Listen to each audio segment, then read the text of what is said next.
Bonjour à toutes et à tous, c'est Kevin pour les Ludovores. On se retrouve pour notre petit suivi du menu crowdfunding hebdomadaire, l'émission dans laquelle je passe en revue tous les projets de jeux de société qui s'apprêtent à se terminer ou qui entrent dans les 10 derniers jours de leur campagne de socio-financement. Vous allez voir, cette semaine, il y a quand même pas mal de jeux relativement intéressants qui s'apprêtent à se terminer, notamment deux dont on vous avez déjà parlé récemment, qui auraient pu être tous les deux des coups de cœur. Finalement, on a dû en choisir qu'un seul, mais vous verrez bien duquel il s'agit. Et puis vous le remarquerez peut-être aussi, cette semaine, voilà, je suis en t-shirt. Voilà, oui, je suis en t-shirt parce que déjà il fait chaud. Et puis en plus de ça, j'ai une semaine, nous avons, Xavier et moi-même, une semaine de semi-liberté, on va dire, du boulot. Et donc du coup, on peut s'habiller un petit peu comme on veut. Voilà. Et bon, sans plus tarder, on y va avec cette fois-ci les projets annulés. Et puis ensuite, on passera bien évidemment sur les projets auxquels il reste encore quelques heures, quelques jours de campagne. Et on commence tout de suite avec les projets annulés, donc avec d'abord, ici vous le voyez, Tungeon Fights, pardon, pour cette prononciation laborieuse, projet que j'avais présenté récemment avec une direction artistique qui rappelle très largement Cuphead, et visiblement ça n'a pas suffi à attirer suffisamment de backers, même si 222 c'est pas spécialement ridicule non plus, soyons honnêtes. 7 700 € sur 13 200 environ nécessaires. J'imagine aisément qu'on pourra les retrouver prochainement. C'est quand même une patte artistique qui sait attirer un certain public. Ça a vraiment sa frange de suiveurs parmi les ludistes. Mais en tout cas, pour cette fois, pour ce petit projet primo-éditeur qui plus est de Harlan Games de Tungeon Fight, pardon, ça n'a pas fonctionné. Mais bon, on les retrouvera prochainement. On va aller d'ailleurs voir la dernière actu. Je peine avec la prononciation aujourd'hui, enfin avec l'élocution plutôt, pour aller voir un petit peu justement quelle était la date qu'il proposait. Alors justement, je crois qu'il n'y avait pas de date précise. C'est ça. Pour l'instant, pas de date précise, pas de période annoncée, même est-ce que c'est automne, hiver, etc. ou même l'année prochaine. Pour l'instant, on ne le sait pas. On nous encourage simplement à aller les suivre sur leur site, sur leur Facebook, sur leur Instagram pour éventuellement se tenir au courant de la prochaine tentative de Tungeon Fights sur Kickstarter ou GameFound d'ailleurs, allez savoir. Présenté dans le menu du 19 juin dernier, Brothers Bond The Game, eh bien j'avais un petit peu annoncé la catastrophe de cette campagne, et bien finalement ça s'est confirmé. Je crois qu'il y avait 45 contributeurs il y a une semaine, ils sont désormais 55. Non, ça n'évolue vraiment pas. Pourtant, ce jeu se basait sur une licence de comics américain apparemment relativement connu, puisqu'il avait été mentionné pour le prix Eisner, qui apparemment, d'après ce qu'on m'a dit dans les commentaires la dernière fois, est un peu l'équivalent du prix d'Angoulême en France. Donc c'est quand même une licence assez connue de l'autre côté de l'Atlantique. Malheureusement, ça n'a pas pris du tout. Et il faut dire que peut-être la proposition n'était pas forcément adaptée à ce qui était vraiment mis en avant. Par exemple, ici, on avait un prix à 89$ qui n'affichait aucune miniature en l'état, mais seulement des standees pas très réjouissants. Et un matériel pas forcément extraordinaire non plus, même s'il y avait effectivement du game trace un petit peu partout, mais c'était quand même pas fabuleux quand même, pour être tout à fait honnête. Du coup, ils ont décidé d'annuler la campagne, et c'est bien normal, puisque de toute façon, même si ça n'avait pas été le cas, la campagne se serait soldée simplement par un échec. Il aurait fallu aller chercher l'édition à 139$ pour avoir les miniatures, et puis des game trays un peu plus classieux, etc.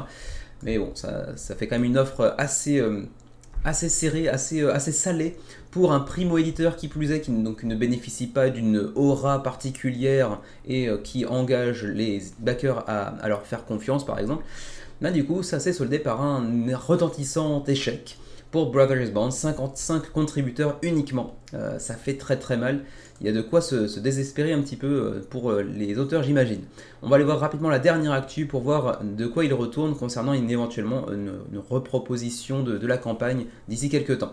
Alors, qu'est-ce qu'on nous dit dans cette dernière actu si Internet devient chargé? Alors, oui. Alors, apparemment, il s'agirait de plusieurs mois de travail afin de pouvoir éventuellement reproposer une offre plus alléchante. Et d'ailleurs, eux-mêmes semblent avoir compris ce que j'évoquais la dernière fois, en fait, que j'en avais parlé, à savoir que le prix du jeu ne correspondait pas vraiment à la proposition, en tout cas esthétique, visuelle. En termes de gameplay, c'est peut-être très riche, effectivement, mais visuellement, en termes de matériel pur sur la table, 89$ c'était beaucoup trop cher pour ce que ça semblait proposer. Du coup, 50 à 60$, c'est l'ordre de prix vers lequel ils vont chercher à évoluer. Mais bon, on verra bien en tout cas. Pour l'instant, il n'y a pas de date précise, mais juste quelques mois de travail. Donc on peut imaginer qu'on les retrouvera d'ici la fin de l'année 2022. Même résultat du côté de The Fluffy Frontier de chez Eon Game Design. 6 projets pourtant, et ça n'a pas suffi pour attirer masse de contributeurs sur ce petit projet avec des chatons dans l'espace, dont j'avais parlé dans le suivi directement de la semaine dernière et non pas dans le menu, puisque j'avais passé sous silence ce projet parce que tout simplement je ne le connaissais pas à ce moment-là. C'est Anto, je crois, qui me l'avait rappelé. Et donc Fluffy Frontier n'aura pas son financement non plus avec 136 contributeurs, avec à peine 6 000 € d'engrangés.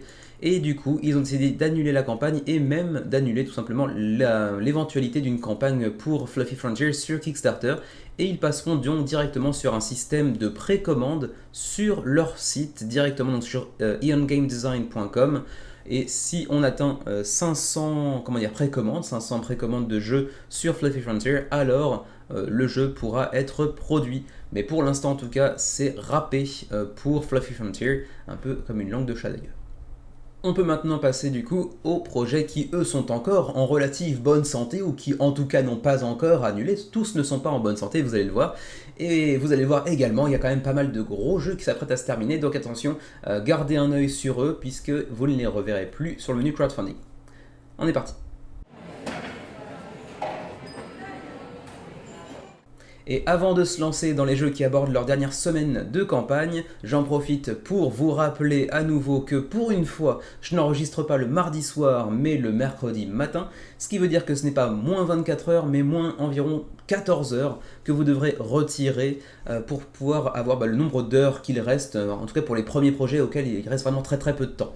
C'est le cas pour The Umbrella Academy, vous le voyez, il reste 16h30 et donc quand vous verrez la vidéo, il restera environ 1h30, 2h. Donc attention, il restera très peu de temps au moment où vous verrez cette vidéo si vous êtes intéressé par ce jeu du côté de chez GameFound qui reprend donc la licence du même nom, The Umbrella Academy, un comics célèbre américain qui a aussi eu le droit à son adaptation en série sur Netflix. Donc petit jeu pour 1 à 5 joueurs, 14 ans et plus, 60 minutes la partie.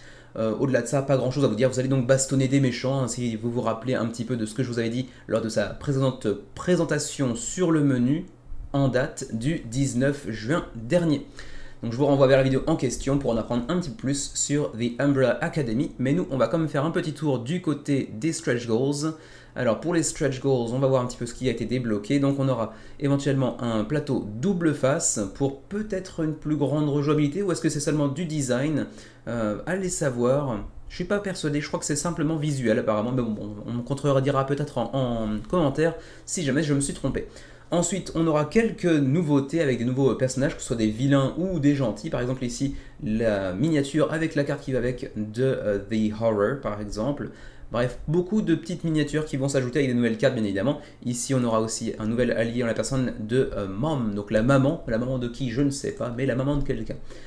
Ensuite on aura encore ici par exemple Hargreaves Missions Mode, là c'est un nouveau mode de jeu, excusez-moi, donc un petit challenge supplémentaire pour aller enrichir un petit peu le gameplay. On a encore ici une Ali Vania en miniature avec sa carte. Est-ce que c'est une alliée ou est-ce que c'est une ennemie? Là-dessus je ne saurais pas trop quoi vous dire, je crois que c'est une villain si j'en crois ce que j'ai vu tout à l'heure.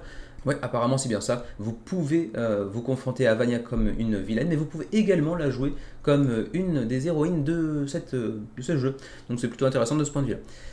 Voilà, on peut à peu près s'arrêter là, il n'y a pas grand chose à dire, c'est essentiellement des petits ajouts de gameplay qui ne viennent pas non plus révolutionner le jeu, c'est pas non plus une extension, donc on passe pas trop de temps dessus.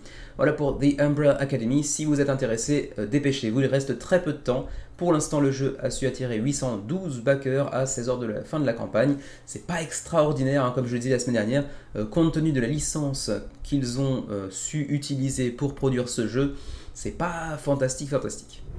On en avait parlé la semaine dernière dans le suivi du menu crowdfunding directement. Il s'agit ici de Deathless Thrones, print and play uniquement, attention, pour 1$. Un petit projet qui nous vient du Japon, mais d'un, j'imagine, francophone de Niigata, qui s'appelle Jocelyn Loiseau. Donc j'imagine très fortement qu'il est francophone, à défaut d'être forcément français. Mais malheureusement, attention, hein, je le répète comme la semaine dernière d'ailleurs, le projet, lui, n'est pas disponible en version francophone. Donc bon, c'est un petit peu dommage, mais c'est un jeu qui vous rappellera très fortement les RPG à l'ancienne, dans lesquels il faudra donc imprimer des feuilles avec beaucoup de tableaux, de statistiques, avec vos propres capacités qui dépendront entre autres d'un jeu de cartes classique. Et ça, c'est un petit peu le twist un petit peu amusant là-dedans. Et ma foi, c'est à peu près tout ce que je peux vous dire pour Deathly Thrones. Je vous renvoie vers le suivi du menu crowdfunding de la semaine dernière pour en apprendre éventuellement un petit peu plus sur ce jeu. Mais malgré tout, quand même, un très très beau résultat. Bon, c'est vrai que c'est plus facile d'obtenir des bons résultats sur des print and play puisque ça coûte quasiment rien, donc on hésite beaucoup moins à aller backer. Mais tout de même, 991 contributeurs pour un primo porteur, c'est quand même pas mal du tout.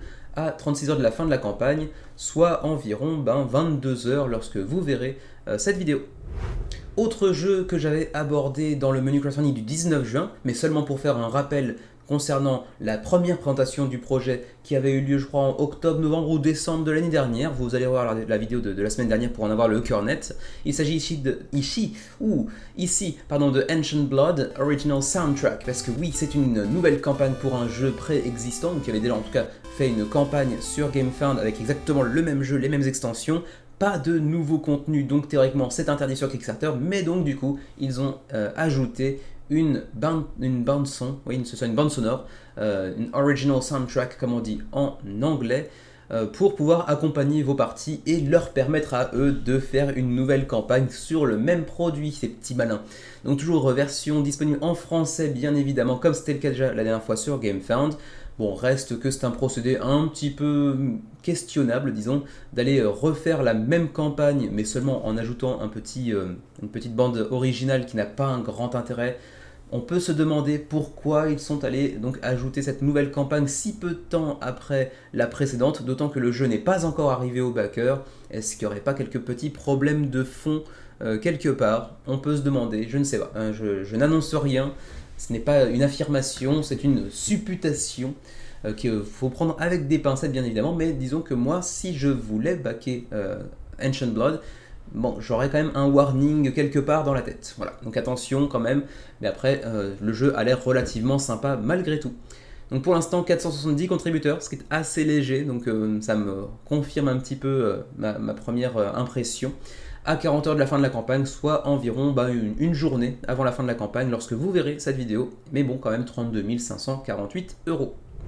Présenté le 12 juin dernier dans le menu crowdfunding, Nut Hunt a enfin dépassé les 1000 contributeurs, à la surprise générale, parce que c'est vrai qu'à l'origine, je n'avais vu que la boîte et je me disais, bon, ça va pas dépasser 1000 contributeurs, ça, non, pas du tout. D'autant plus que c'est un primo éditeur, Pine Island Games, sur Kickstarter, pour un petit jeu de 1 à 5 joueurs, 10 ans et plus, pour des parties de environ 30 minutes, voire un petit peu moins de 30 minutes.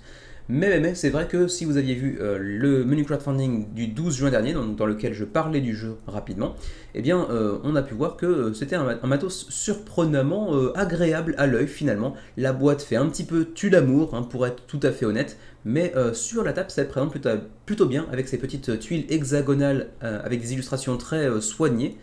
C'est plutôt très joli, et puis en plus de ça, ça mélangeait plusieurs petits mécanismes assez intéressants, comme essentiellement donc, de la collecte de ressources, de la gestion de ressources et du contrôle de territoire sur les différentes zones hexagonales que vous voyez ici.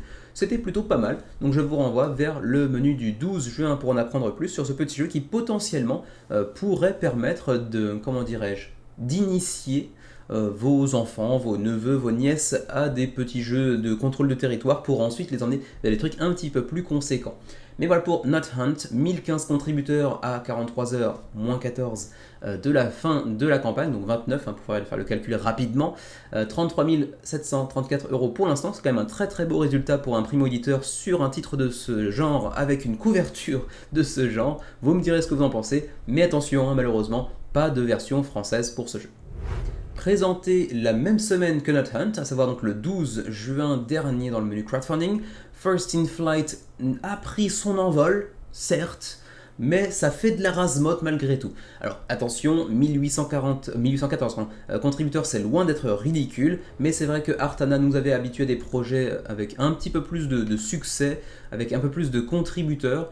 Donc bon, c'est un tout petit peu décevant malgré tout. Leur dernier projet par exemple, On the Origin of Species, qui reprenait le travail de Darwin, avait fait quand même 3500 contributeurs. Loveless and Babbage avait fait 2520, Tesla et Edison avaient fait 1600, mais il en avait fait une autre version précédemment avec 2500 par exemple. Bref, micro-déception pour First in Flight, qui pourtant avait une proposition assez originale, qui se base donc sur les premiers pas de l'aviation dans l'histoire humaine, fin du 19e siècle, si je ne me trompe pas, avec un matériel plutôt séduisant, même si bon, les illustrations, la direction artistique en elle-même peut être appréciée ou non, ça c'est une question un peu plus subjective, mais le matériel était plutôt joli. Et la proposition était plutôt intéressante avec pas mal comment dire, de push your luck, d'aller pousser sa chance jusqu'à l'extrême limite. Mais pour l'instant, ça n'aura pas séduit tant de monde que ça, même si je pense que le jeu va certainement réussir à atteindre les 2000 contributeurs. En début de campagne, je pensais plutôt qu'il irait chercher un petit peu moins de 3000, mais bon, il ne s'est pas élevé jusqu'à ces hauteurs-là.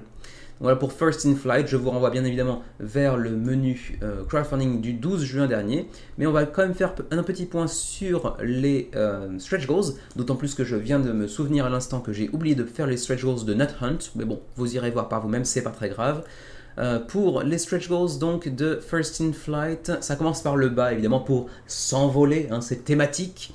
On aura donc des cartes un peu plus épaisses, on aura aussi du screen print sur les petits meeples ici, on aura également des painted flyers, donc des petites miniatures j'imagine pré-peintes, pour la version Deluxe en tout cas, hein, comment dire, les stretch goals avec les étoiles ici sont uniquement pour les versions Deluxe. Ensuite les printed flyers pour pareil les meeples d'avion, et non pas les miniatures cette fois-ci, donc c'est pour la version de base. Et ensuite un insert customisé, bon alors c'est pas au niveau d'un Game Trace, mais c'est quand même plutôt bien foutu, ça ressemble un petit peu à ce que pourrait proposer Folded Space, mais en plastique plutôt qu'en mousse, et ça a l'air de faire le job. Et ensuite on a également un petit tracker, un petit marqueur d'évolution du temps qui sera screen print lui aussi, et qui sera disponible en version un petit peu upgradée pour la version Deluxe. Est-ce qu'on aura d'autres stretch goals par la suite? Ma foi, c'est pas dit, puisque pour l'instant, vous le voyez, on est à 84 000 € d'engrangés pour l'instant, et que les trois derniers peut-être même, les deux derniers que j'ai annoncés, donc ces deux-ci ne sont pas encore atteints. Donc pour l'instant, ils ne sont pas encore disponibles.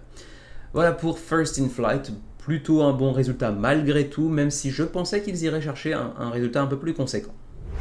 Présenté dans le menu crowdfunding du 19 juin dernier, Bot Factory, l'usine des petits jouets par Vital Lacerda, a su trouver son public.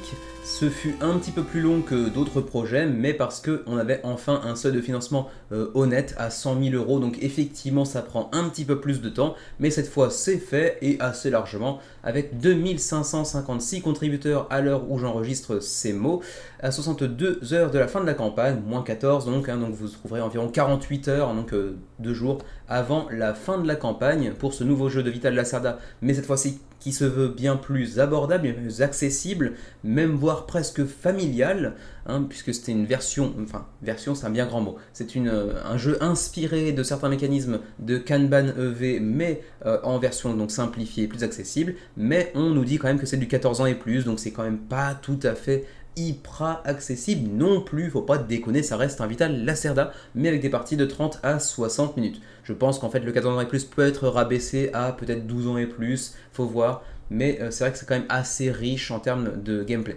malgré tout. Donc voilà pour Bot Factory, il n'y a pas grand chose à dire de plus puisque comme souvent avec Eagle Griffin Games, les stretch goals sont assez mineurs. On a juste ici le jeu qui est financé à 100 000. À 110 000, on a débloqué une petite variante avec des tuiles de production. Et à 125 000, on a débloqué un robot universel. Je ne sais pas très bien à quoi il servira, je n'ai pas checké moi-même les annonces dans les updates quotidiennes. Enfin pas quotidiennes, mais à propos des différents stretch goals annoncés. À 140 000 $, ce qui devrait pouvoir être atteint incessamment sous peu, on aura potentiellement aussi des petits trays, des petits inserts pour porter les ressources en fait tout simplement, et qui seront disponibles pour chacun des joueurs autour de la table. Donc ça aussi c'est plutôt sympa. Voilà, pour en apprendre un petit peu plus sur le jeu, son univers, ses mécanismes, etc., je vous renvoie vers le menu crowdfunding du 19 juin dernier. Mais en tout cas, Bot Factory se porte bien. À 2 jours de la fin de la campagne, lorsque vous verrez cette vidéo, c'est plutôt un assez bon succès, même si c'est très très loin des scores des jeux de Vital Lacerda habituellement, mais il faut dire que son public, sa fanbase comme on dit, est plutôt orienté gros jeux bienvenus et moins jeux familiaux, même si pour ceux d'entre eux qui possèdent, c'est très mal dit, qui possèdent des enfants, Excusez-moi pour ce lapsus un peu malheureux.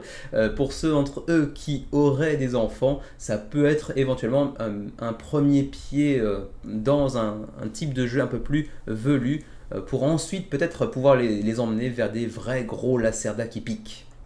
Voilà pour Bot Factory, 2556 contributeurs à 62 heures de la fin de la campagne et 132 000 € d'engrangés.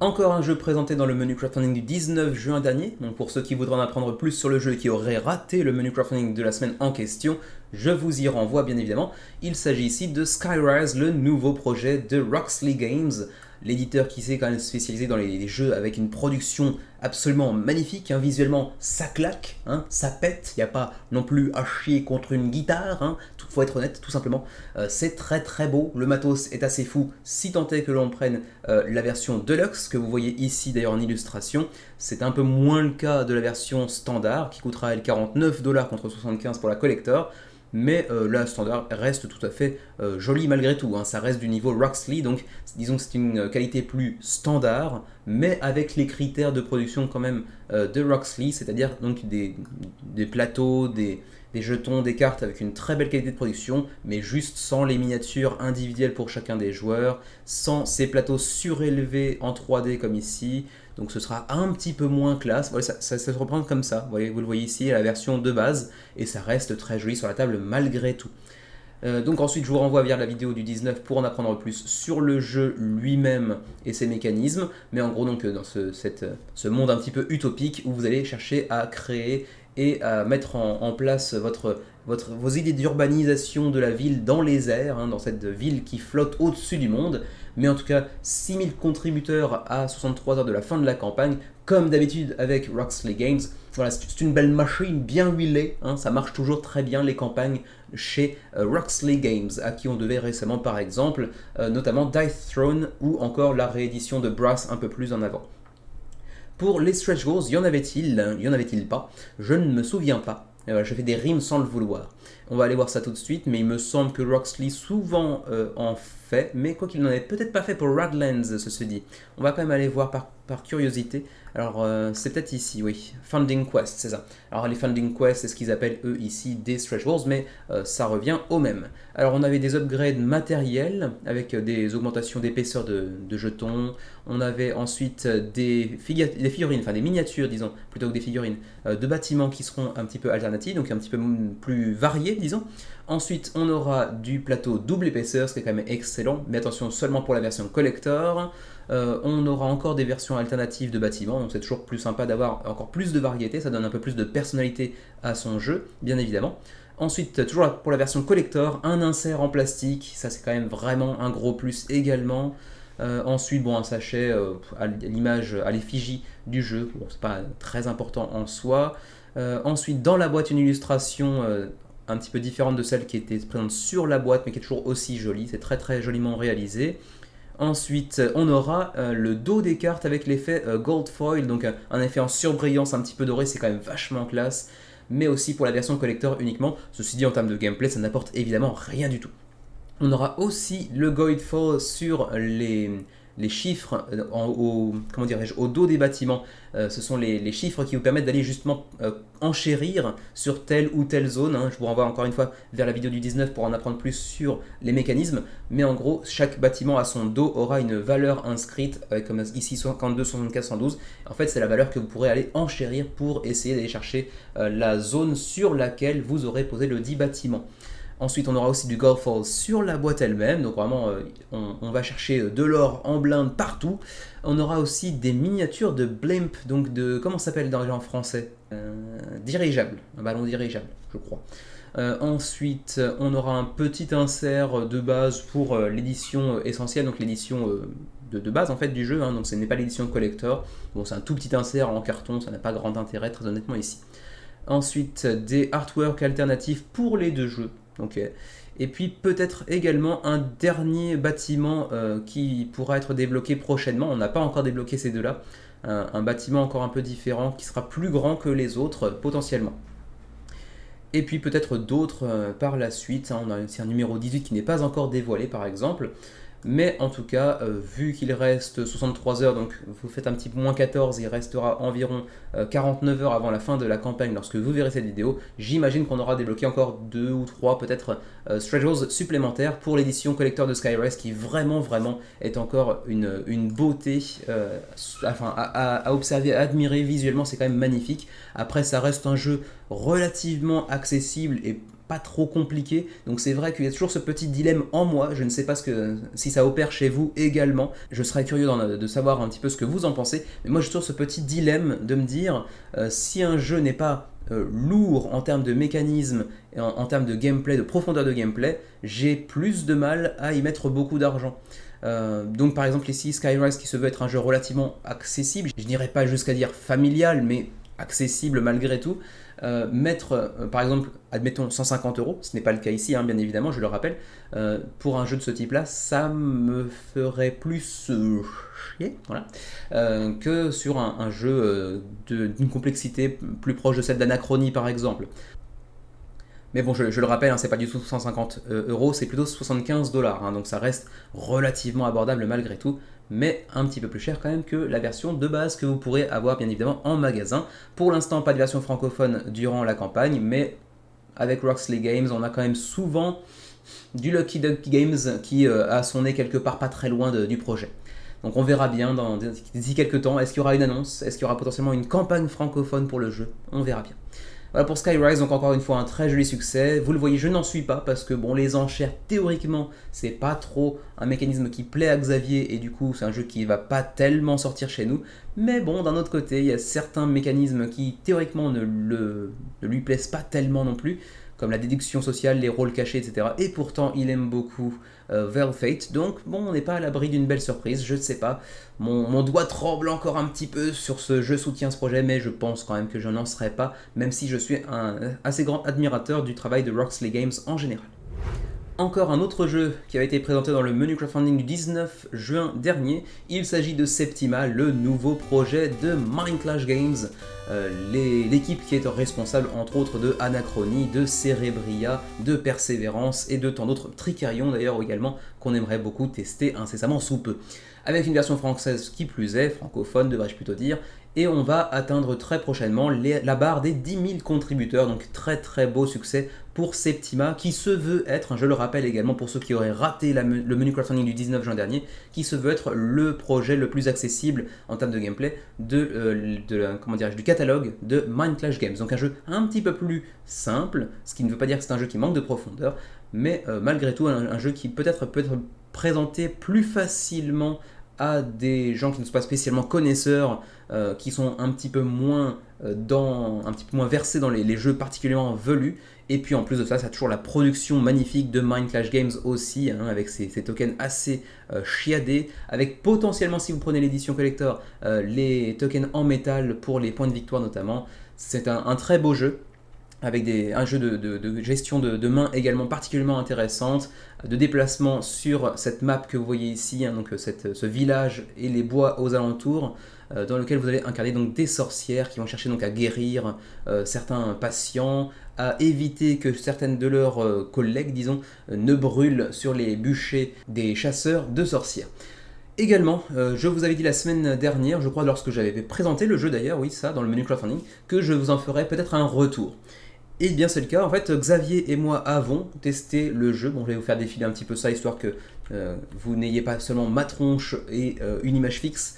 Donc on a testé Xavier et moi-même le jeu à deux, donc sur Tabletop Simulator, c'était quand dimanche dernier je crois ou lundi, et ben c'est évidemment pas une surprise, dans le sens où c'est un très bon jeu bien évidemment.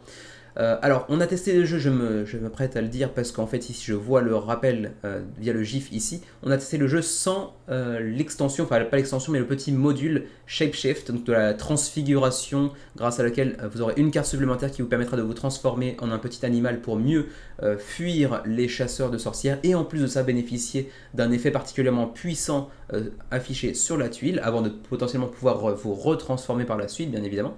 Donc on a joué sans celui-ci et également sans les cartes de Omen, de présage, d'augure en gros. Donc il y avait ça de moins en termes de profondeur de gameplay, mais je pense que ça doit ajouter comment dirais-je, une stratégie supplémentaire qui est particulièrement intéressante, d'autant plus qu'apparemment les animaux eux-mêmes ont un pouvoir particulièrement intéressant à utiliser. Donc j'aimerais bien le tester encore une fois avec potentiellement ce module, mais ce sera certainement pas avant la fin de la campagne malheureusement. Quoi qu'il en soit, pour en revenir à notre petit retour sur expérience, très bon jeu, et c'est vrai que c'est un jeu un petit peu moins complexe que ce que Mind Clash Games nous a habitués à proposer via leur précédente production. Mais ça n'en reste pas moins un jeu qui bénéficie d'une certaine profondeur, dans lequel vous avez évolué sur ce plateau pour aller bien faire de la collecte de ressources avec les icônes que vous voyez ici. Mais attention, les icônes que vous pourrez obtenir dépendront de la période de l'année, de la saison dans laquelle vous vous trouvez en gros, de l'évolution du tour, pour dire ça plus concrètement en termes de gameplay. Sachant que vous aurez 4 saisons qui se décomposeront elles-mêmes en en semaines, disons, en semaines lunaires. Et vous pourrez choper uniquement les ingrédients lunaires ou au contraire via une certaine action également ceux qui ne le sont pas par exemple. Donc c'est quand même particulièrement intéressant en termes de collecte de ressources avec ces déplacements autour de cette carte circulaire ici. Et en plus de ça, ce petit twist des chasseurs de sorcières qui se trouvent à chacune des extrémités, qui vont venir s'ajouter aux extrémités du plateau au fur et à mesure que la partie progresse. Ils vont être de plus en plus nombreux et vont vous pourchasser si vous attirez trop les attentions, les regards, l'attention. Sachant que vous aurez donc cette gestion de main qu'on a aperçue un petit peu plus tôt avec ces cartes d'action que vous voyez ici, particulièrement intéressante également puisque vous avez cette facette de semi-coopération que vous entreapercevez ici en bas des cartes. Si vous êtes 2 joueurs ou plus à accomplir la même action autour de la table, vous pourrez bénéficier d'un effet supplémentaire, sachant que donc ça peut vous amener à discuter avant même le choix de la carte en question pour vous dire si tu veux bien faire ça, ça m'arrangerait, ça t'arrangerait certainement aussi, et puis je pourrais aussi moi-même accomplir la même action que toi prochainement pour éventuellement t'aider pour te rendre un petit peu l'appareil, sachant que ce n'est en rien une promesse qui doit être tenue, qui doit être suivie de fait, bien évidemment.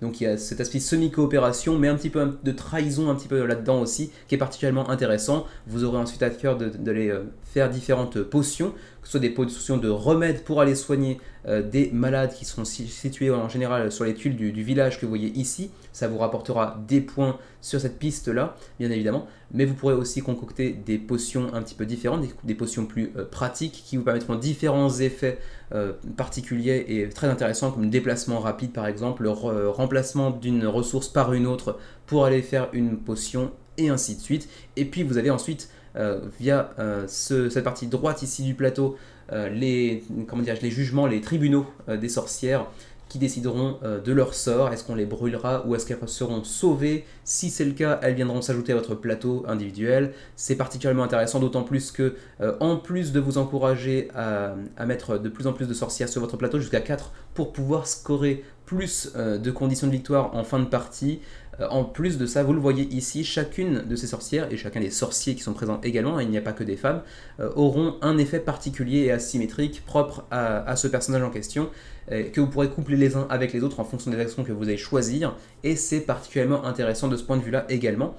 Ici, on ne voit pas encore la piste de gauche, la piste latérale qui est ici, le plateau de rite. À chaque fois que vous accomplirez une action et que vous matcherez avec un des joueurs autour de la table, que vous matcherez, c'est-à-dire que vous accomplirez la même action en collaboration, en coopération avec un autre joueur, et que c'est également le prochain signe sur un des 2 embranchements qui est à votre disposition, vous pourrez évoluer sur cette piste qui elle-même vous permettra d'aller chercher des nouvelles cartes de charme qui sont généralement utilisables qu'une fois, peut-être 2 fois, maximum 3 fois dans la partie, et qui généralement vous permettent d'aller briser les règles du jeu en votre faveur pour des effets particulièrement puissants. Donc il y a quand même une vraie belle profondeur de jeu, il y a plein de chemins différents vers du scoring, vers des points, et de ce point de vue là c'est quand même un jeu particulièrement intéressant, tout en restant effectivement bien plus abordable, bien plus accessible que les précédents jeux de Mind Clash Games, mais ça reste un jeu tout sauf familial malgré tout, attention. Ensuite, on va aller passer rapidement sur les, pas les stretch goals, mais ce qu'ils ont présenté comme étant un petit peu similaire à des stretch goals. En fait, c'est des ajouts quotidiens depuis le début de la campagne, des story unlocks, qui ne sont pas des stretch goals, qui ne sont pas dépendants de l'évolution de la campagne. C'est juste que ce sont des choses qu'ils vont aller dévoiler jour après jour. On a essentiellement beaucoup de nouveaux mages ou beaucoup de nouvelles sorcières, avec par exemple ici Tommy ou Alice, qui auront bien évidemment leur propres compétences asymétriques, bien évidemment. On aura aussi de nouvelles cartes de Omen que nous n'avons pas utilisées, mais que j'aimerais beaucoup découvrir, parce qu'elles changent potentiellement beaucoup la phase du jeu. Si l'on en croit ce que j'ai pu lire, et puis effectivement quand on lit un petit peu la définition de chacune de ces cartes, on peut se dire qu'effectivement ça peut être particulièrement intéressant.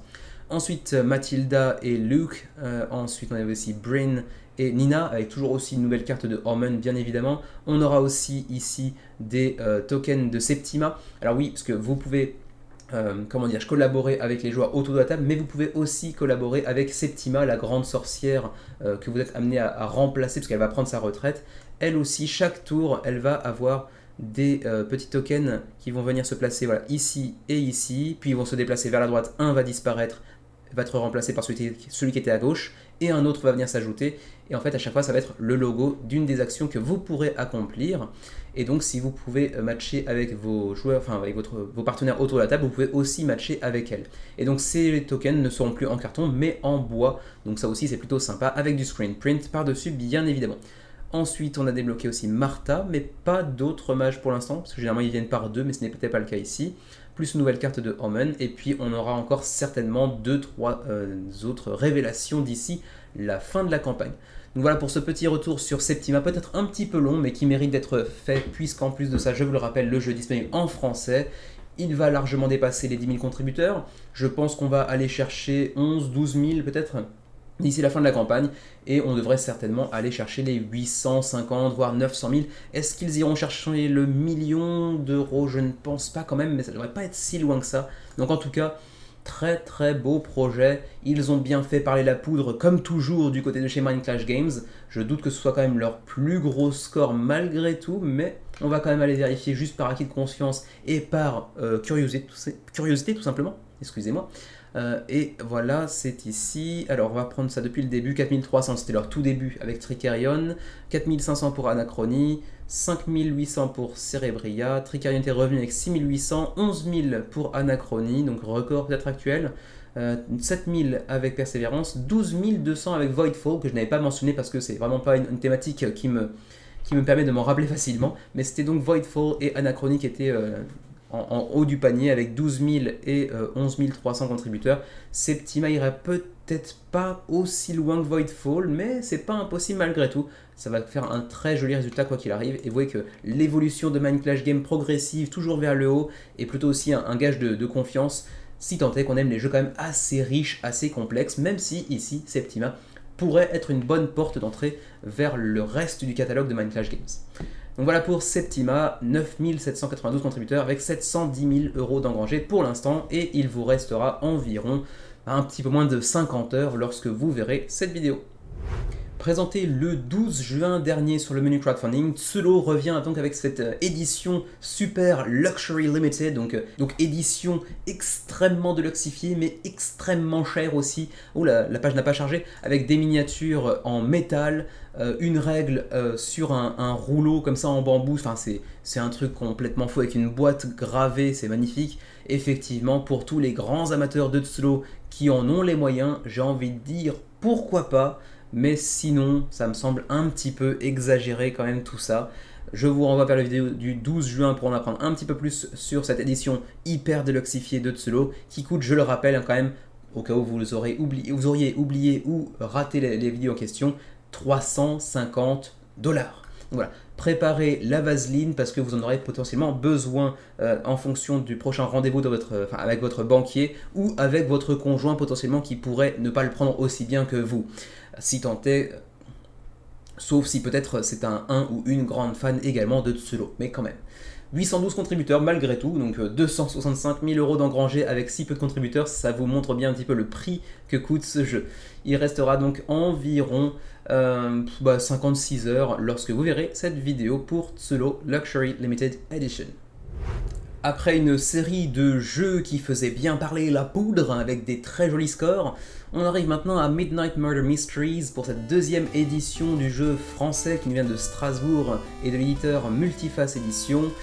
Eh bien là on revient un petit peu sur le plancher, hein. Là c'est un petit peu plus compliqué pour Midnight Murder Mysteries, avec seulement 230 contributeurs. Bon, il reste un petit peu moins d'une semaine, donc il vous reste un petit peu de temps pour éventuellement aller soutenir le projet, mais vu comme la situation se présente, ça risque d'être quand même particulièrement compliqué, puisqu'on est à quoi, un tiers, un petit peu plus d'un tiers du seuil de financement.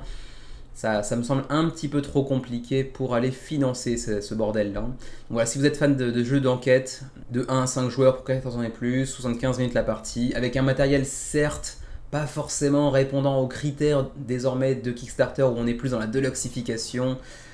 Bon, ça peut être un jeu pour vous malgré tout, mais c'est vrai qu'à la base, c'est pas vraiment un projet qui, moi, me séduit, parce que c'est pas mon type de jeu, tout simplement. Donc j'ai un petit peu de mal à en parler suffisamment en détail, d'autant que j'ai un petit peu oublié depuis la présentation du 19 juin dernier, si je me souviens bien. Oui, c'était le 19 aussi. Parce que tout simplement, c'est pas un jeu qui m'attire, moi, donc j'ai tendance à facilement oublier. Mais bon, heureusement, vous avez une version de la campagne en français sur le site directement de Multiface Edition pour éventuellement vous en faire une opinion un peu plus fournie, un peu plus informée, disons. Mais je pense que ça va être assez compliqué pour Midnight Murder Mysteries et évidemment, on va pas passer sur les stretch goals puisque le projet n'étant pas financé, pour l'instant en tout cas, il n'y a pas de stretch goal et je doute qu'on en voit tellement d'ici à la fin de la campagne, même si je encore un projet présenté le 19 juin dernier dans le menu crowdfunding, c'est décidément une grosse semaine le 19 juin dernier. Redline Battle of Neum, donc une nouvelle extension pour Redline, un petit jeu qui avait fait plus ou moins entre 100 et 150 backers à chaque fois qu'ils se sont présentés sur Kickstarter.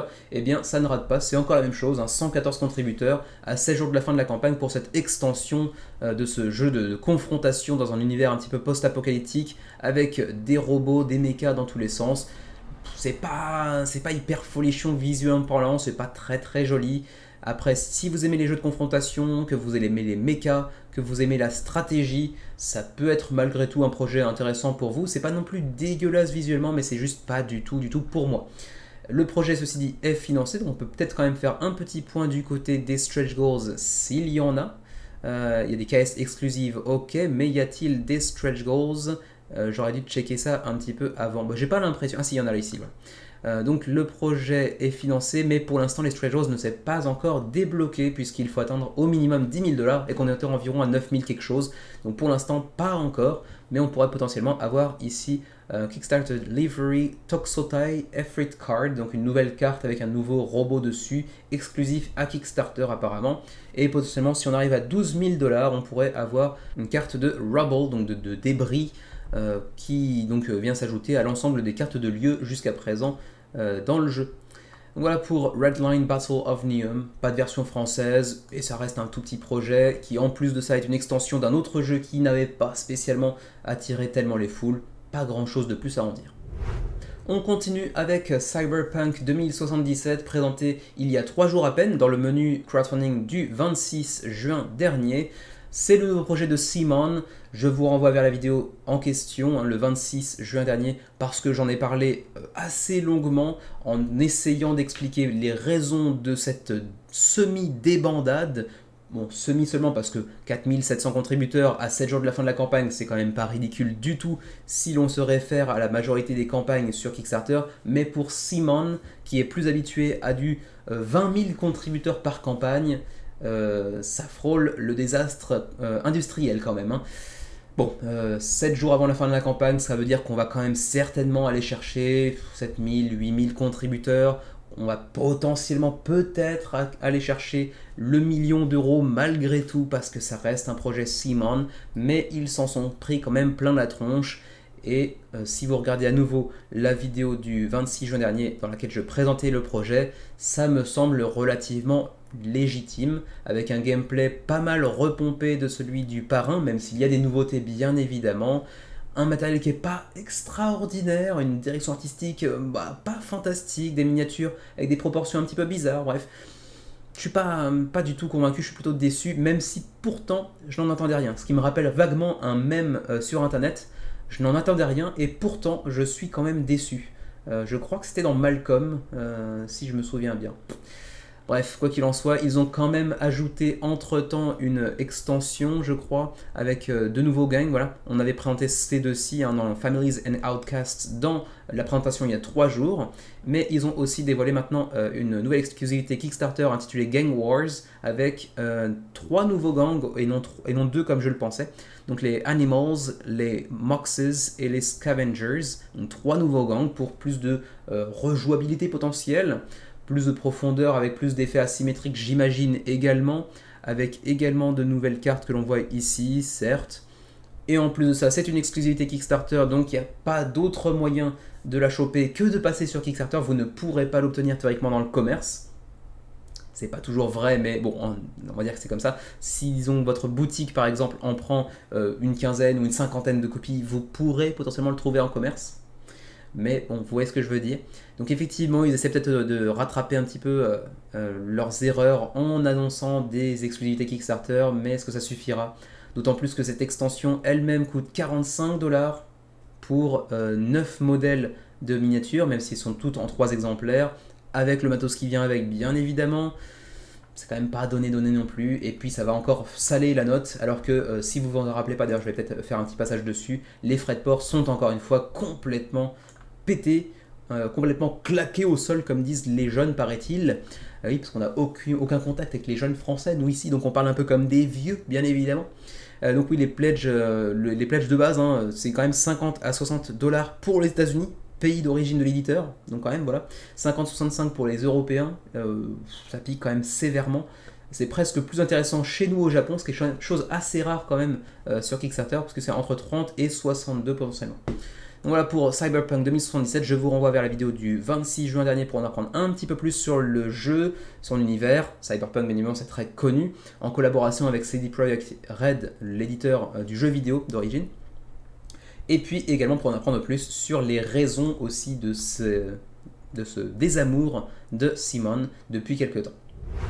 Encore un jeu présenté dans le menu crowdfunding du 19 juin dernier, décidément c'était vraiment une belle semaine, c'était une belle semaine mais peut-être pas grâce à Clash of Galliforms, même si je sais qu'il y a un commentateur qui va me répondre à ce commentaire un peu négatif, mais moi je trouve ce projet quand même assez particulier, mais pas forcément dans le bon sens du terme, en tout cas selon moi. Enfin, la thématique est vraiment perchée quoi, ce qui se dit pour un oiseau est à peu près, enfin bon, je vais pas poursuivre cette blague, cette métaphore filée un petit peu ridicule. Quoi qu'il en soit, Clash of Galliforms a atteint 10 540€, mais pas encore son seuil de financement qui se situe à 12 180€.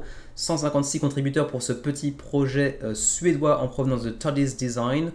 Bon, c'est un jeu pas inintéressant sur le papier, hein, avec du contrôle de territoire, de l'évolution, de l'arbre de technologie pour développer vos volatiles sur lesquels, qui vous serviront de monture, hein, en plus de ça, comme vous le voyez ici. Mais bon, un jeu vraiment trop perché pour moi. Je suis vraiment pas attiré par ce projet qui, en plus de ça, visuellement en termes de plateau individuel, c'est quand même pas très attirant non plus.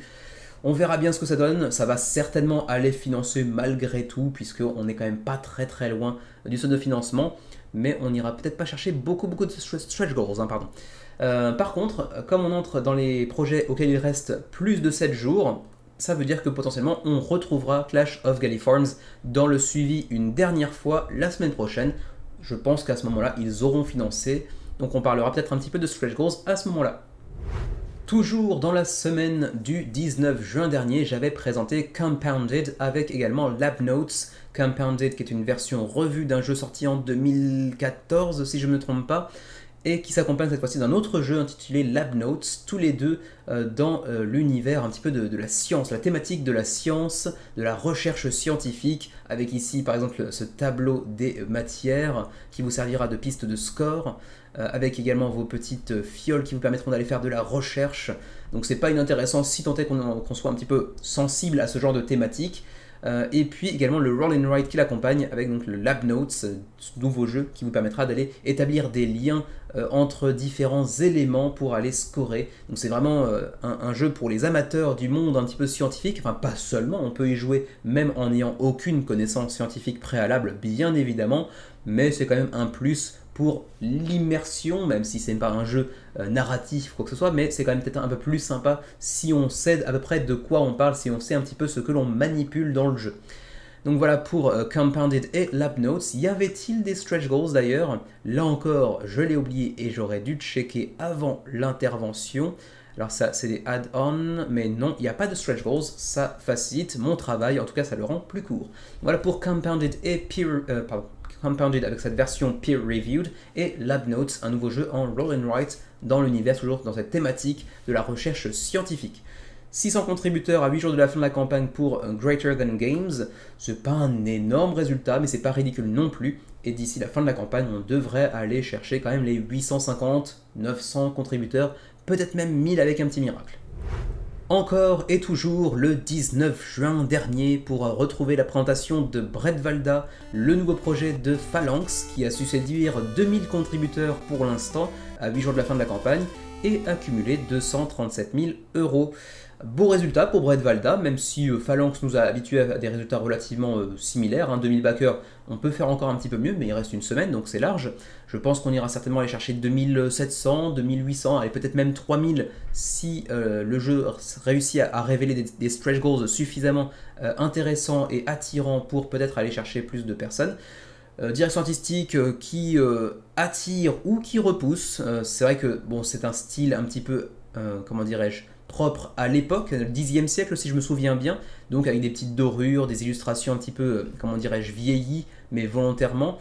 Mais c'est pas vilain, c'est plutôt pas mal réalisé en termes d'illustration. La version francophone est disponible comme souvent avec Phalanx. Reste que je trouve ça un petit peu cher malgré tout, 87 € pour la proposition que l'on voit ici. Les miniatures sont pas spécialement très jolies ni très détaillées. Elles ne sont pas non plus disponibles en beaucoup de modèles différents, même si c'est vrai, il y a les bâtiments qui eux sont assez nombreux également.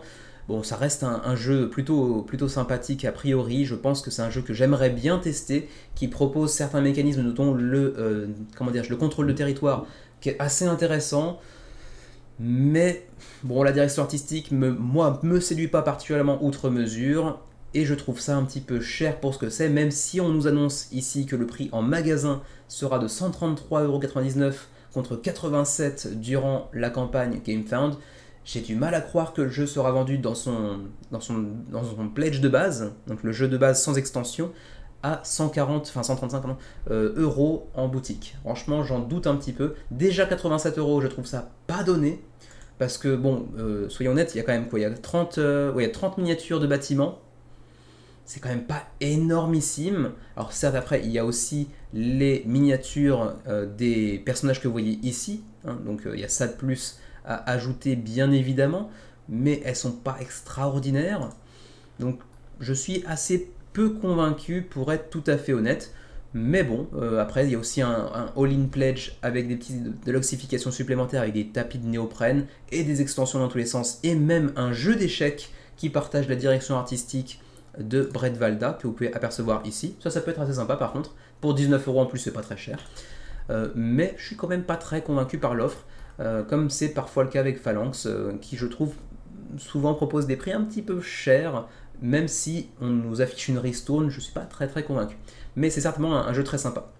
Donc vous me direz ce que vous en pensez, si vous l'avez potentiellement backé et pourquoi, et si vous trouvez que le prix semble être justifié et justifiable. Voilà pour Bretvalda. On va quand même faire un petit point sur les stretch goals avant que je les oublie. Alors on part du bas sur GameFound toujours, on aura des marqueurs de points d'Alc. On aura de nouvelles cartes pour enrichir le gameplay, on aura des petites upgrades visuelles, on aura aussi une extension avec des rennes, on aura des pièces en métal qui viennent remplacer celles en carton qui seront gratuites uniquement sur Kickstarter, et c'est vrai que les pièces en métal ça rajoute pas mal de valeur, ça il faut être honnête. De nouvelles cartes d'artefacts qui seront gratuites également sur Kickstarter, même chose pour les nouvelles cartes d'artefacts présentées ici. Ensuite on a des nouveaux jetons, enfin des nouveaux jetons, c'est pas des jetons, c'est des marqueurs en impression 3D de pillage. Ensuite, on aura aussi un mode solo un petit peu approfondi, un petit peu enrichi avec ces cartes que vous voyez ici, de nouvelles cartes de saison, des nouvelles cartes de lordship, de nouveaux artefacts encore, de nouvelles cartes de saison, des tokens de blessures qui ressemblent à des gouttes de sang, qui sont plutôt bien réalisées, assez jolis, et potentiellement par la suite des petits marqueurs de bouffe. et des cartes de Danes alternatives pour aller justement encore une fois enrichir un petit peu le gameplay. Donc il y a quand même pas mal de strategies intéressants qui viennent effectivement apporter leur valeur supplémentaire, leur plus-value au pledge de base. Mais bon, je reste sur ma position. Bredvalda, a priori, ça ne devrait pas être un bac pour moi, même si je suis intéressé et je serais curieux de le tester un jour. 237 599 € pour l'instant avec 2000 backers à 8 jours de la fin de la campagne. C'est quand même un assez joli succès pour Bredvalda. J'avais raté l'apparition de Beyond Mission to Planet Hex sur Kickstarter lors de sa mise en ligne et du coup pas de présentation dans le menu crowdfunding, mais donc je me permets quand même de le mentionner dans le suivi. C'est donc le retour de Mission to Planet Hex avec cette nouvelle extension de chez comment s'appelle Move Rate 20 Games, j'imagine que c'est le nom de cet éditeur. Ici on voit seulement le nom du créateur, donc James Fitzpatrick, qui avait donc précédemment pondu Mission to Planet Hex, bien évidemment, qui avait attiré à l'époque 456 contributeurs. Ils sont désormais 182 sur cette nouvelle extension au jeu. 182 après 450-480 sur la première proposition. C'est pas forcément très engageant, très encourageant. Bon, après le jeu, vous le voyez, présente pas spécialement plus mal qu'un autre, c'est pas fantastique, mais c'est pas non plus hideux. Je ne sais pas du tout en quoi ça consiste en termes d'expérience ludique, en termes de gameplay. Il y a pas mal de poses de tuiles hexagonales apparemment, avec, j'imagine, beaucoup d'exploration sur ces tuiles, avec des effets propres à chacune des tuiles, donc ça peut être relativement intéressant. J'imagine qu'il y a peut-être un petit peu de gestion de ressources là-dedans également, mais je ne me suis pas plongé plus en avant sur le jeu, puisque je suis quand même très peu intéressé, et que en plus de ça, j'ai raté le créneau pour le présenter sur le menu crowdfunding. En général, dans le suivi, je me permets de faire des choses beaucoup plus légères. Voilà pour Beyond Mission to Planet Hex avec cette extension. On va quand même rapidement voir le prix, par curiosité malgré tout. Apparemment, on a un pledge à 20 $ pour prendre l'extension avec le playmat, ou c'est seulement le playmat? Bon, c'est pas très clair. Y a-t-il une présentation un petit peu plus claire? J'ai l'impression que non. Auquel cas, on va passer très rapidement parce que j'ai pas envie de me casser la tête. Mais bon, on a du 20, on a du 25 $. C'est ça, pour l'extension, c'est 25 $. Ok. Et si on veut l'extension plus le jeu, éventuellement, ce serait 50 $. Donc ça reste un jeu relativement accessible. Et en plus de ça, on peut ajouter du playmat par-dessus pour aller deluxifier un petit peu son expérience. Bon, je ne sais pas ce que vous en pensez. Je ne suis pas suffisamment attiré pour en faire une présentation plus conséquente. D'autant plus que pour l'instant, le projet ne s'oriente pas vers un énorme succès malgré une première campagne financée. Donc bon, je ne sais pas trop quoi en penser. Voilà pour Beyond Mission to Planet Hex avec cette nouvelle extension, donc Beyond. 182 contributeurs pour l'instant à 9 jours de la fin de la campagne. De toute façon, on refera un tout petit point dessus la semaine prochaine. L'un des doyens de ce suivi de la semaine, c'est un jeu qui a été présenté le 12 juin dernier. Il s'agit de Journey Adventure Quest, autrement intitulé Jack. 268 contributeurs à 9 jours de la fin de la campagne, 20 000 € d'engrangés. Bon, c'est un petit jeu qui paye pas de mine pour 1 à 6 joueurs, des parties d'environ 1 heure, une direction artistique pas fantasmagorique, mais un prix relativement abordable. Bon, je vous renvoie vers la vidéo du 12 juin dernier pour en apprendre plus sur le jeu, son gameplay, donc ce petit jeu d'aventure, de draft, où vous aurez donc à cœur de mener votre héros à l'aventure en le développant un petit peu avec des combats face à des monstres, de la récupération de matériel et de diverses reliques, etc. avec un mode solo, mais pas un mode solo de David Turczi, faut pas déconner, il est quand même pas sur toutes les campagnes non plus. Mais bon, voilà, vous me direz ce que vous en pensez, ça paye pas de mine, ça fait pas un gros succès pour le coup, mais au moins c'est financé. Comme il reste plus d'une semaine, on le reverra de toute façon la semaine prochaine, moment auquel je prendrai quelques instants pour parler des stretch goals, bien évidemment. Je ne le fais pas pour les jeux auxquels il reste plus d'une semaine. Voilà pour Journey Adventure Quest, autrement intitulé Jack. Et on termine sur ce dernier jeu de la semaine, à savoir Pagan Fate of Roanoke, et cette seconde impression du jeu plus extension, l'extension qui s'appelait je crois Beyond the Palisades, au-delà des palissades, si je me souviens bien. Elle n'est pas très bien mise en avant je trouve dans la campagne, c'est un petit peu dommage, Voilà, c'est ici, hein, Beyond the Palisades ou Palisades, je sais pas comment on prononce ça en anglais. Mais en tout cas, le succès est encore au rendez-vous. Peut-être pas autant qu'on aurait pu l'espérer, puisque le jeu, lors de sa première apparition sur Kickstarter, avait ameuté bien plus de monde que ça. Mais c'est vrai qu'il bénéficie d'une direction artistique vraiment très soignée, en plus d'être un jeu assez original, dans le sens où c'est un jeu à 2 joueurs, asymétrique, avec une forte identité. Il avait su s'attirer quand même les contributions de 2000 personnes sur cette première tentative, ce qui était une belle surprise pour un primo-éditeur à l'époque. Et pour l'instant, on est à 1200 à 2 jours de la fin de la campagne. Je pensais franchement qu'il irait dépasser le score de sa première tentative, pour la simple et bonne raison que le jeu bénéficie de très bons retours. Mais malgré tout, 1200 backers à 10 jours de la fin de la campagne, c'est pas garanti qu'on aille chercher beaucoup plus que les 2000 de la campagne originelle. Donc un petit peu dommage, mais c'est vrai que là encore, vous le voyez de toute façon ici, on met en avant le second print run, donc la seconde impression, la seconde édition du jeu, et ici aussi d'ailleurs dans le titre, mais on met pas en avant le fait qu'il y a une extension. Et ça c'est quand même assez dommage, parce que c'est encore ça de plus qui vient enrichir le jeu, hein, donc ici avec Beyond the Palisades, avec 125 nouvelles cartes tout de même, des nouveaux tokens de Gloom, et puis un livret de règles un petit peu revu avec une version un petit peu corrigée pour certains trucs du jeu d'origine. Donc c'est quand même assez dommage que l'on ne mette pas ça plus en avant. Mais au-delà de ça, ça reste un jeu qui bénéficie d'une très belle réputation avec du 8.5 sur BGG pour l'instant. Alors ça veut tout et rien dire, hein, les notations sur BGG, on en parlera peut-être un jour sur un petit sur le pouce par exemple, mais c'est vrai que 8.5 sur BGG, en tout cas, ça donne une impression plutôt positive. Donc voilà pour Fate of Roanoke, donc Pagan Fate of Roanoke, avec cette nouvelle impression et cette nouvelle extension qui passe un petit peu en dessous du radar malgré tout, qui aura su attirer 1260 contributeurs pour l'instant. On verra ce que ça donne la semaine prochaine. On verra également les stretch goals à ce moment-là, puisqu'il restera encore 2-3 jours de campagne la semaine prochaine. Mais en tout cas, ça reste quand même un assez joli succès, hein, malgré tout. Hein. C'est quand même un éditeur qui, pour l'instant, n'a créé que ce jeu. Donc il fait une seconde impression sans vraiment mettre en avant l'extension. Donc 1260 pour l'instant, c'est quand même loin d'être ridicule. Et ma foi, c'est à peu près tout pour le suivi de la semaine, avec, vous l'avez vu, pas mal de gros jeux qui s'apprêtent à se terminer, ne serait-ce qu'avec Septima ou par exemple Skyrise, mais d'autres également qui sont tout à fait intéressants. Je vous encourage à porter votre attention sur Septima, qui est quand même un projet vraiment très intéressant, Skyrise également bien entendu. Et puis ma foi, c'est à peu près tout pour cette semaine. Vous devriez maintenant pouvoir avoir accès à notre patron de l'édition du mois de mai, avec beaucoup de retard, mais également au concours qui l'accompagne. Dans la même vidéo, je vous renvoie bien évidemment, tiens, je peux aller rapidement repasser dessus, histoire de vous le montrer, puisque maintenant c'est en ligne. Si vous ne l'avez pas encore vu, si vous n'êtes pas habitué à regarder justement cette vidéo mensuelle, hein, le patron de l'édition, le bilan ludique de notre mois de mai 2022, c'est une vidéo que l'on fait chaque mois, mais ce mois-ci, en plus de ça, il y a un petit concours pour célébrer le premier anniversaire de la chaîne. Donc bien évidemment, si vous voulez participer, il vous suffit uniquement d'aller laisser un petit commentaire en bas de cette vidéo. Voilà, je ne ferai pas plus de, de promotion, puisque c'est un concours qui est vraiment à destination des habitués, des abonnés.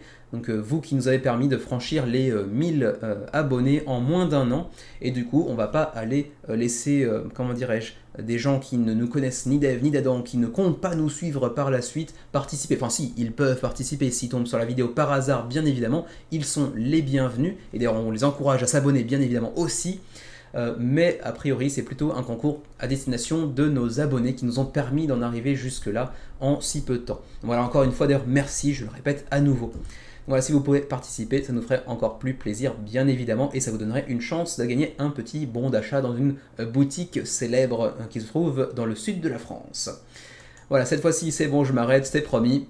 Je vous remercie encore une fois de m'avoir suivi pour cette semaine. Je vous retrouve très prochainement avec encore le menu crafting de la semaine bien évidemment, et puis également une vidéo que Xavier devrait pouvoir finir de monter dans les jours qui viennent. Donc peut-être d'ici la fin de la semaine, on verra bien.